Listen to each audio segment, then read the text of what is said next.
नमस्कार, आप देख रहे हैं इंडिया टीवी। आपके साथ मैं हूं मीनाक्षी जोशी। जून के महीने के पहले ही हफ्ते में जल सैलाब जैसा आया, उसके बाद देश भर में हाहाकार मचा हुआ है।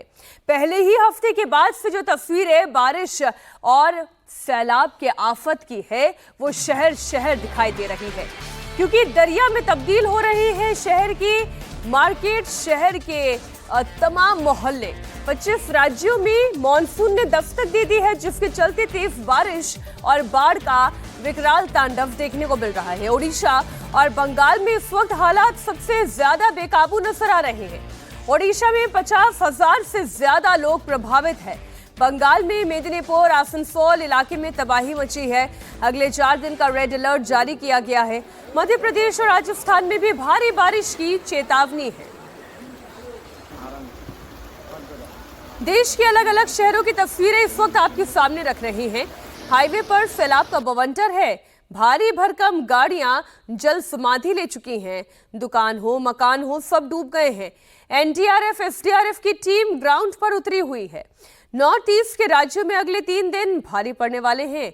मध्य प्रदेश, राजस्थान, बंगाल, हरियाणा में भी तेज बारिश के चलते तबाही दिखाई दे रही है। पश्चिम बंगाल के घाटाल से आई हुई तस्वीरें आप देखें। पूरा रिहायशी इलाका जो पानी में डूब रहा है। राजस्थान के बारा का इलाका, वहां पर भी पानी ही पानी दिखाई दे रहा है। तो आप ये समझ लीजिए, चाहे आप पूर्वोत्तर के राज्य कहें या फिर पश्चिम के राज्य कहें, इस वक्त हर तरफ सैलाबी संकट है। घाटाल में आप देखें, कमर से ऊपर तक पानी बह रहा है। शहर के अंदर नाव चल रही है। पूरा का पूरा इलाका जलमग्न हो चुका है। ये बाढ़ के मनमानी की तस्वीरें हैं। अब नाव के जरिए लोग इस इलाके से पलायन करने पर मजबूर हो गए हैं। अपनी जरूरत का सामान लेकर यहां से निकल रहे हैं।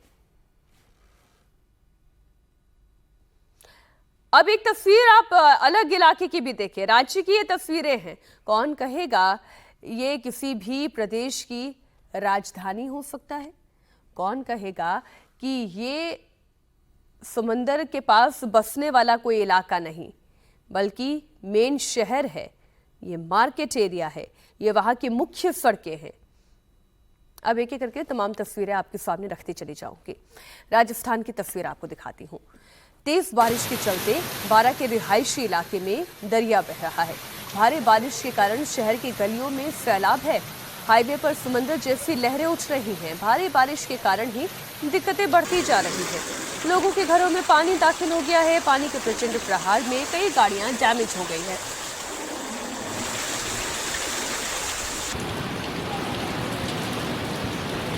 बाइक हो, स्कूटी हो, सब तिनके की तरह बहती चली जा रही है।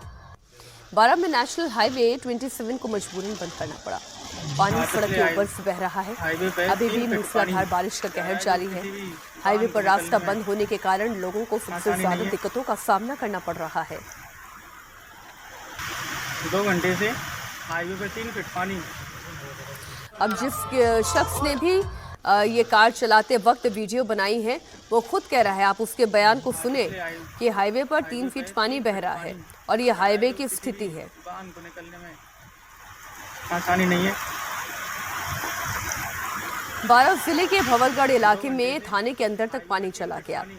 थाना परिसर इस पानी की चपेट में है। थाने के अंदर रखे हुए रजिस्टर, दस्तावेज, इंपॉर्टेंट डॉक्यूमेंट, सब कुछ पानी की वजह से बर्बाद हो गए। अचानक से सैलाब के अटैक से पुलिस के जवानों में अफरा तफरी मच गई। कागज और दस्तावेजों को जब तक कि वो बचाते, उसको लेकर भागते, अफरा तफरी का माहौल आप देखिए, कितना पानी भरा हुआ है। जलमग्न है।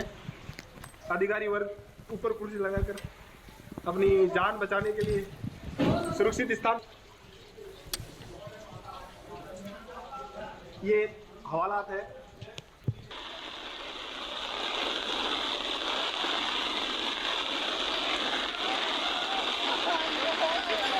ये बस है और बस के टायर तक दिखाई नहीं दे रहे हैं, इसके पहिए दिखाई नहीं दे रहे हैं। कारण यही है कि इतना पानी भर चुका है कि अब इसकी चपेट में आम जनजीवन आ चुका है। सड़कें दिखाई ही नहीं दे रही। बारा के ही इस इलाके की ये तस्वीर आप देखें, सड़क ढूंढे नहीं मिल रही है। ड्राइवर्स अंदाजे पर अपनी गाड़ियां दौड़ा रहे हैं।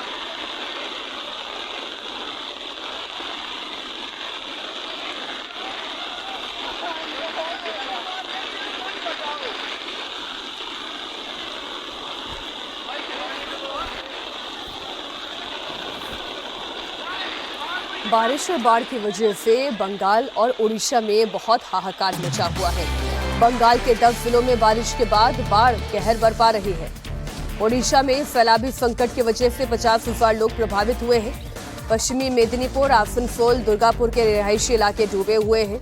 बंगाल के घाटाल शहर की तस्वीरें आप देखें, पूरा इलाका सैलाब की चपेट में है। पानी सड़कों पर बह रहा है। रिहायशी इलाकों में बाढ़ जैसे हालात हैं, जिसके चलते रेस्क्यू ऑपरेशन चलाया जा रहा है। आपदा प्रबंधन टीम और लोकल लोगों की मदद से राहत और बचाव का काम किया जा रहा है। जहां सड़कों पर गाड़ियां चलती थी, वहां इस वक्त नाव चल रही है। दूर दूर तक केवल पानी ही पानी दिखाई दे रहा है। एक रस्सी के सहारे लोग सैलाब से बचने की कोशिश कर रहे हैं, क्योंकि शहर का इलाका है। न जाने कहाँ मैनहोल खुला हुआ हो, न जाने कहाँ पर कोई गड्ढा हो। ये दुकानें हैं, दुकानों के शटर गिरे हुए हैं और मानकर चलिए जितना पानी है, आधे आधे शटर जहाँ पर इस पानी में डूबे हुए हो, उन दुकानों के अंदर रखा हुआ सामान भी बर्बाद हो रहा होगा। सड़कों पर इतना पानी भर चुका है कि जनजीवन ठप हो गया है। अब वो तमाम लोग जो पहली मंजिल पर या दूसरी मंजिल पर रहते हैं, उनके लिए तो इतना चुनौतीपूर्ण नहीं है, लेकिन रोजमर्रा की चीजें लेने के लिए, उन्हें जुटाने के लिए फिर क्या करेंगे ये?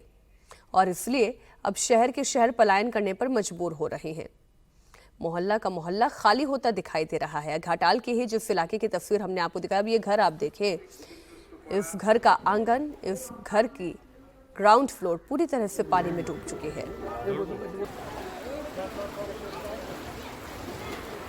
शहर के अंदर नाव चलने की स्थिति आ गई है और ये मटमैला पानी ये बताता है कि ये पानी अपने साथ बहुत सारा गाद, मिट्टी, मलबा सब लेकर आया है।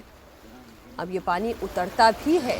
पहले तो पानी कब उतरेगा ये कहना मुश्किल है, क्योंकि लगातार हो रही बारिश की वजह से पानी उतर नहीं रहा है। और अगर पानी उतरता भी है तो जिंदगी कब तक पूरी तरह से सामान्य हो जाएगी ये कहना मुश्किल लग रहा है। कुछ तस्वीर अब आपके सामने गुजरात के दाहोद की दिखाती है। भारी बारिश के बाद एक शख्स नदी के बीचों बीच फंस गया। देखिए आप इसे, घेरे में शख्स पानी के तेज बहाव के बीच फंसा हुआ दिखाई दे रहा है। पहाड़ों पर से अचानक से तेज पानी आया। पानम ये नदी है और इस नदी का जल स्तर बढ़ गया। ना आगे बढ़ना मुश्किल, नदी को पार करना मुश्किल। ये शख्स करे तो करे क्या? आखिरकार खूब चीख पुकार के बाद दमकल की एक टीम ने रेस्क्यू ऑपरेशन चलाया और बड़ी मशक्कत के बाद आखिरकार इस व्यक्ति को यहां से सुरक्षित बाहर निकाला जा सका।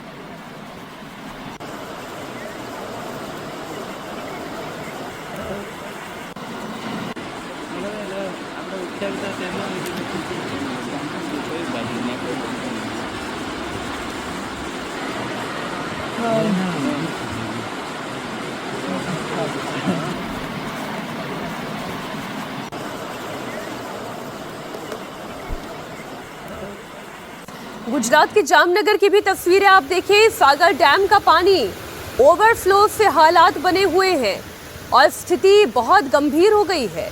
डैम से पानी तेजी से बहता हुआ जा रहा है। भारी बारिश के चलते पानी डैम के ऊपर से बह रहा है। निचले इलाकों में पहले ही अलर्ट जारी कर दिया गया है। पानी का बहाव बहुत तेज है।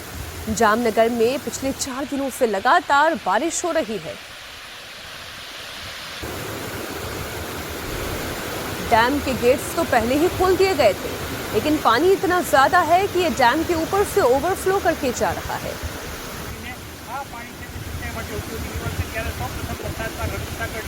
इधर राजस्थान से लेकर गुजरात तक, पश्चिम बंगाल से लेकर झारखंड तक, आप ये समझ लीजिए पूरब से लेकर पश्चिम तक कई जिलों में लगातार भारी बारिश के बाद कुछ ऐसी ही तस्वीरें आ रही है। गुजरात के डांग इलाके की भी तस्वीर दिखाते हैं। डांग में गिरिधोध झरने से जल प्रपात फूट पड़ा है। भारी बारिश की वजह से झरने का पानी बड़ी तेज बहाव के साथ गिर रहा है। इसके चलते आसपास के इलाकों में अलर्ट जारी किया गया है। यहां आने वाले पर्यटकों को भी दूर रहने की सलाह दी गई है। ये झरना, जो कि इस इलाके का एक टूरिस्ट पॉइंट है, देखने में ये झरना फिलहाल भले खूबसूरत लग रहा हो, लेकिन इस वक्त लगातार हो रही भारी बारिश के बाद बाढ़ की परिस्थिति में अब ये डरावना रूप ले चुका है। झारखंड की बात कर लेते हैं। झारखंड में भी तेज बारिश का कहर जारी है। राजधानी रांची में भारी बारिश की वजह से हालात बिगड़ गए हैं। हरबू नदी का जलस्तर निचले इलाकों में घुस गया है। पानी घुसने से शहर के रिहायशी इलाकों में पानी दाखिल हुआ। नदी नाले उफान पर है। सड़कों पर दरिया बह रहा है। पुल के ऊपर जान को जोखिम में डालकर लोग आवाजाही को मजबूर हैं। पानी तेज प्रहार से ब्रिज के ऊपर से बह रहा है। अब एक जो रास्ता है, वहां से ही लोग भाग के कि कहीं पानी में फंस न जाएं, और फिर अपनी स्कूटर और स्कूटी बाइक्स निकालते हुए यहां से दिखाई दे रहे हैं। ओडिशा में बाढ़ और बारिश से 10 जिलों में तबाही है। लगातार बारिश के चलते यहां पर हालात बेकाबू होते जा रहे हैं। हजारों लोगों के पास पलायन करने के अलावा और कोई विकल्प नहीं है। ओडिशा के मयूरभंज की ये तस्वीरें हैं। कहीं पर कार बह गई है, कहीं पर लोग अपने ही घरों में कैद हो गए हैं, तो कहीं पर रेस्क्यू ऑपरेशन के जरिए लोगों को अपने अपने घरों से सुरक्षित जगहों पर पहुंचाया जा रहा है। गुजरात के पोरबंदर की अगली तस्वीर। तीसरे दिन भी तेज हवाओं के साथ बारिश आफत बनी हुई है। बारिश की वजह से लोगों को बड़ी परेशानी का सामना करना पड़ रहा है। कई छतों पर से पानी का रिसाव हो रहा है। कई घरों के अंदर पानी दाखिल हो चुका है। कई दुकानों के अंदर रखा हुआ सामान बर्बाद हो चुका है। पोरबंदर गुजरात की ये तस्वीरें हैं। और आइए अब आपको बरसात की एक हैरत अंगेज तस्वीर दिखाते हैं। ये मगरमच्छ आगरा की सड़कों पर दिखाई दिया है। इस सैलाब के बीच मगरमच्छ निकलने के कारण हड़कंप मच गया।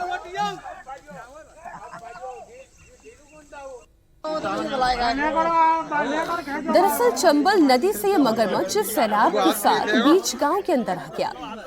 सूचना मिलने के बाद वन विभाग की टीम यहां पर पहुंची और बड़ी मशक्कत के बाद इस मगरमच्छ को यहां से बाहर निकाला गया। उसे फिर से पानी का रास्ता दिखाया गया।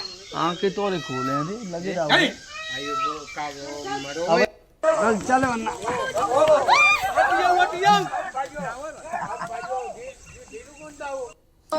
आइए तस्वीरें अब आपको मुंबई की दिखाते हैं। मुंबई में पिछले एक हफ्ते से लगातार रहकर तेज बारिशें हो रही है। हाई टाइड का अलर्ट भी जारी किया गया है। समंदर में तेज लहरें उठ रही हैं। लोगों को किनारे से दूर रहने का निर्देश दिया गया है।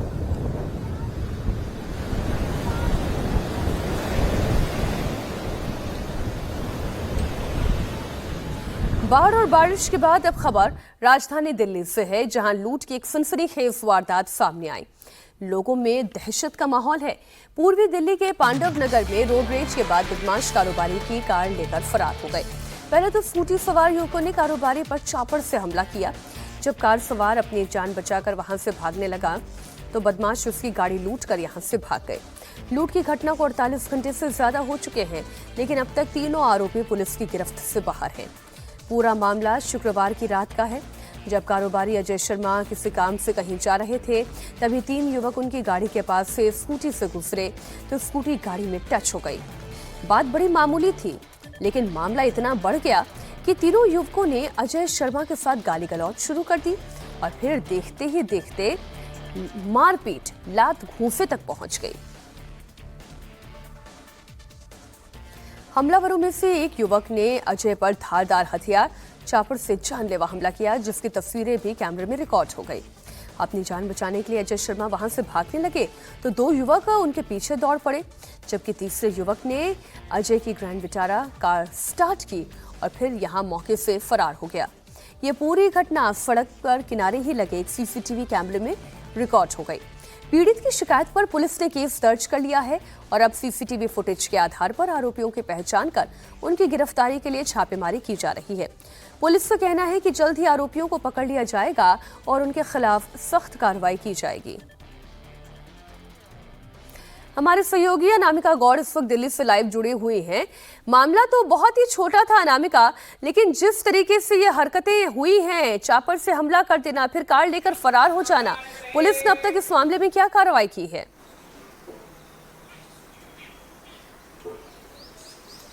बिल्कुल मीनाक्षी, घटना बहुत छोटी थी लेकिन लोगों की चिंता इस वजह से बड़ी हुई है क्योंकि जब ये घटना हुई थी तब रात के 9 बज रहे थे, लेकिन वो पूरा इलाका एक मार्केट का इलाका है जहाँ पे 9 बजे तक सारी दुकानें खुली रहती हैं, सड़कों पे लोगों की आवाजाही रहती है। ऐसे में पहले गाड़ी और बाइक की टक्कर हुई, फिर बाइक पे जो 3 लोग सवार थे उसने कार मालिक से बदतमीजी की, उसको मारा और पीटा। उसके बाद उसकी कार लेके वो फरार हो गए। अभी जो तीनों आरोपी हैं वो पुलिस की गिरफ्त से फरार है। पुलिस ने 3 टीमें बनाई गई हैं जो इन आरोपियों को ढूंढ रही है। पुलिस को शक है कि जो टक्कर मारी थी वो भी एक प्लान का हिस्सा हो सकता है। ये तीनों लोग एक गिरोह से जुड़े हुए हो सकते हैं जो इसी तरीके की कार की लूट को अंजाम देते हैं।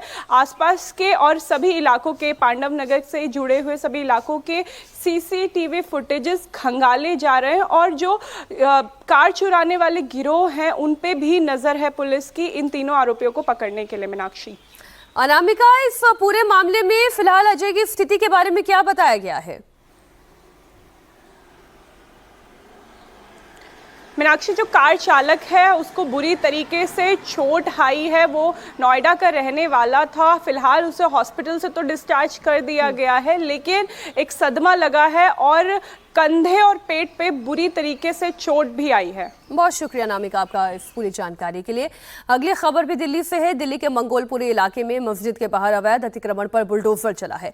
कोर्ट ने नवंबर 2024 में अवैध अतिक्रमण हटाने का आदेश दिया था। इसके बाद मस्जिद कमेटी ने अतिक्रमण हटाने का आश्वासन भी दिया।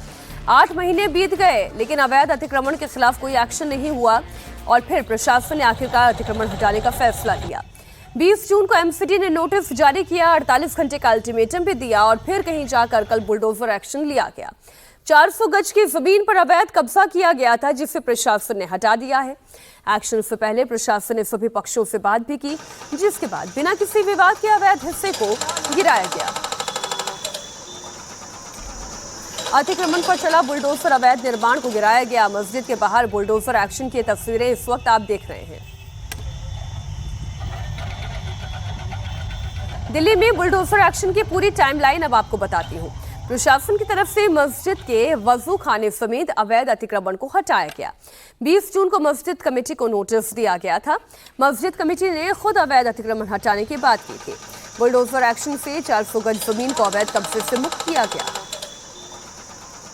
पहले 2 नोटिस जारी किए गए, लेकिन जब अपने आप ही अतिक्रमण नहीं हटाया गया तो फिर प्रशासनिक अमला पहुंचा।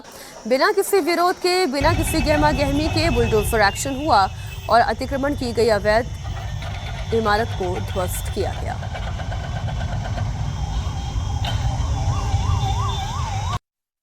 दिल्ली के मंगोलपुरी स्थित मस्जिद के बाहर जितना भी अतिक्रमण था उसको हटाने की कार्रवाई की जा रही है। ये अवैध रूप से जो अतिक्रमण था उसके खिलाफ यहाँ बुलडोजर एक्शन चल रहा है। मैं आपको बता दूं ये ज़मीन जो है वो एमसीडी के अंतर्गत आती है। 1 साल पहले हाईकोर्ट ने ये आदेश जारी किया था कि जितना भी ये अतिक्रमण है उसको हटाया जाए, जिसके बाद यहाँ पर अतिक्रमण हटाने का प्रयास किया गया था, लेकिन ज़बरदस्त विरोध प्रदर्शन के बाद यहाँ पर सफलता नहीं मिल पाई थी, ना ही एमसीडी प्रशासन को और ना ही यहाँ पर मस्जिद कमेटी को, जिसके बाद एक बार फिर से नोटिस जारी किया गया। 20 तारीख को ये नोटिस जारी किया गया एमसीडी द्वारा और 48 घंटे का समय दिया, जिसके बाद कई बैठकें भी की गई मस्जिद प्रशासन के साथ। मस्जिद कमेटी ने अपनी सहमति भी जताई और कई बैठक लोगों के साथ भी की गई। लोगों को भी समझाया गया कि ये जितना भी एरिया है जहाँ पर अवैध रूप से अतिक्रमण किया गया है उसको हटाया जाएगा, क्योंकि ये एमसीडी की ज़मीन है और ये एमसीडी के अंतर्गत आता है। आप देखिए कि अब मस्जिद प्रशासन और एमसीडी मिलजुल कर यहाँ पर जितना भी अवैध रूप से अतिक्रमण था उसको हटाने की यहाँ पर कार्रवाई की जा रही है। एक्शन सियासत में भी देखने को भरपूर मिल रहे हैं। आज 4 राज्यों में विधानसभा की 5 सीटों पर उपचुनाव की गिनती चल रही है। इनमें सबसे अहम है पंजाब के लुधियाना वेस्ट सीट। इस सीट पर 3 राउंड की काउंटिंग के बाद आम आदमी पार्टी के संजीव अरोड़ा आगे चल रहे हैं। कांग्रेस के भारत भूषण आशु दूसरे नंबर पर हैं। आज ही गुजरात की 2 सीटों पर भी काउंटिंग चल रही है। इसमें विसावदर सीट पर 7 राउंड के बाद आम आदमी पार्टी के गोपाल इटालिया ने लीड बना ली है। वो बीजेपी उम्मीदवार से करीब 650 वोट से आगे चल रही हैं। इधर पश्चिम बंगाल के नादिया जिले की कालीगंज सीट पर टीएमसी ने शुरुआती बढ़त बना ली है। टीएमसी की अलीफा अहमद कांग्रेस उम्मीदवार से आगे चल रही हैं, जबकि केरल की नीलांबुर सीट पर कांग्रेस की अगुवाई वाली यूडीएफ अपनी लीड मजबूत करती जा रही है। पंजाब की लुधियाना वेस्ट की सीट पर काउंटिंग चल रही है, लेकिन निगाहें आम आदमी पार्टी के चीफ अरविंद केजरीवाल पर लगी हुई हैं। आम आदमी पार्टी ने संजीव अरोड़ा को मैदान में उतारा है, जो पंजाब से ही राज्यसभा सांसद हैं। अगर अरोड़ा उपचुनाव जीत जाते हैं तो उन्हें राज्यसभा सीट छोड़नी पड़ेगी और उसके बाद राज्यसभा की सीट खाली हो जाएगी। ऐसा कहा जा रहा है कि आम आदमी पार्टी के नेता अरविंद केजरीवाल को इस सीट पर पंजाब से राज्यसभा भेजा जा सकता है। हालांकि आम आदमी पार्टी इससे इनकार कर रही है। पंजाब की लुधियाना वेस्ट सीट के लिए आज नतीजे आने हैं और इसके लिए बकायदा यहां पर तैयारियां पूरी कर ली गई हैं। ठीक मेरे पीछे जो आप ये कॉलेज देख रहे हैं, ये खालसा कॉलेज फॉर वुमेन है और यहीं पर मतगणना केंद्र बनाया गया है। सिक्योरिटी के यहाँ पर पुख्ता इंतजाम यहाँ पर किए गए हैं। 3-4 बैरिकेड की सिक्योरिटी जो है वो यहाँ पर रखी गई है। और अगर बात करें यहाँ पर, तो यहाँ पे आज 19 जून को वोटिंग हुई थी, जिसमें 51% के आसपास जो था वो मतदान रहा था। और यहाँ की अगर बात करें तो यहाँ पर 4 जो चेहरे हैं उनके बीच में मुकाबला है। सबसे पहले बात करें सत्तारूढ़ आम आदमी पार्टी की, तो वहां ये संजीव अरोड़ा जो कि राज्यसभा सांसद भी हैं, वो चुनाव मैदान में ताल ठोक रहे हैं। वहीं पूर्व केंद्रीय मंत्री और विधायक कांग्रेस की तरफ से भारत भूषण आशु जो हैं वो यहां पर चुनाव मैदान में हैं। अकाली दल की तरफ से पर उपकार सिंह घुम्मन जो हैं वो चुनाव मैदान में हैं और वहीं जीवन गुप्ता जो हैं वो बीजेपी की तरफ से ताल ठोक रहे हैं। और यहाँ पर अगर हम बात करें यहाँ पे, तो अभी तक जो समीकरण है, हालांकि अगर ये चुनाव जो है अगर आम आदमी पार्टी जीत जाती है तो जो कयास लगाए जा रहे हैं और विरोधी दल भी ये हमेशा से बात कहते रहे हैं कि संजीव अरोड़ा जो है वो राज्यसभा से इस्तीफा देंगे और उसके बाद वो पंजाब की राजनीति में प्रवेश करेंगे। विधायक बनते हैं तो उन्हें मंत्री पद से नवाजा जा सकता है और वहीं राज्यसभा के लिए जो इनके नेशनल कन्वीनर हैं अरविंद केजरीवाल आम आदमी पार्टी के, वो राज्यसभा जो है वो जा सकते हैं। लुधियाना वेस्ट सीट पर उपचुनाव आम आदमी पार्टी के विधायक गुरप्रीत बस्सी, ये जो 4 नाम इस वक्त हम आपके सामने रख रहे हैं, विधायक गुरप्रीत बस्सी गोगी के निधन के कारण ये खाली हुई है। गोगी का इसी साल जनवरी में निधन हुआ था। इस सीट पर कुल 14 उम्मीदवार चुनाव लड़ रहे हैं। आम आदमी पार्टी ने राज्यसभा सांसद संजीव अरोड़ा को इस क्षेत्र से उम्मीदवार बनाया, तो कांग्रेस की तरफ से पूर्व मंत्री और पंजाब कांग्रेस के कार्यकारी अध्यक्ष भारत भूषण आशु मैदान में है। बीजेपी ने जीवन गुप्ता पर दांव लगाया, जो पार्टी के प्रदेश महासचिव रह चुके हैं, जबकि अकाली दल ने परूपकार सिंह घुम्मन को टिकट दिया है। आज लुधियाना वेस्ट के अलावा 4 और सीटों पर वोटों की गिनती चल रही है। इन सीटों पर भी काफी कुछ दांव पर लगा हुआ है। गुजरात में 2 सीटें विसावदर और कड़ी सीट पर मतदान हुआ है। इनमें विसावदर सीट बीजेपी पिछले 18 साल से नहीं जीती है। आज भी यहां से आम आदमी पार्टी के गोपाल इटालिया ही आगे चल रहे हैं। पश्चिम बंगाल के नादिया जिले के कालीगंज सीट की बात करें, टीएमसी विधायक नसीरुद्दीन अहमद के निधन के कारण ये सीट खाली हुई। टीएमसी ने अहमद की ही बेटी अलीफा अहमद को यहां से टिकट दिया है। केरल की नीलांबुर सीट की बात करें, पीवी अनवर के इस्तीफे की वजह से यह सीट खाली हुई। इस्तीफा देने के बाद अनवर टीएमसी में शामिल हो चुके हैं और टीएमसी के टिकट पर ही चुनाव लड़ रहे हैं, लेकिन यहां पर मुकाबला एलडीएफ और यूडीएफ के बीच है। अब बात लालू यादव की, जिनका फिर से आरजेडी का राष्ट्रीय अध्यक्ष बनना तय है। लालू यादव आज आरजेडी अध्यक्ष पद के लिए नॉमिनेशन करने जा रहे हैं। आरजेडी अध्यक्ष पद के नामांकन के लिए आज दोपहर 2 बजे तक का समय निर्धारित है। इसके बाद 4 जुलाई को पटना में आरजेडी राष्ट्रीय कार्यकारिणी की बैठक होगी। फिर 5 जुलाई को आरजेडी का खुला अधिवेशन होगा। इस दौरान पार्टी के नए अध्यक्ष के नाम का ऐलान किया जाएगा।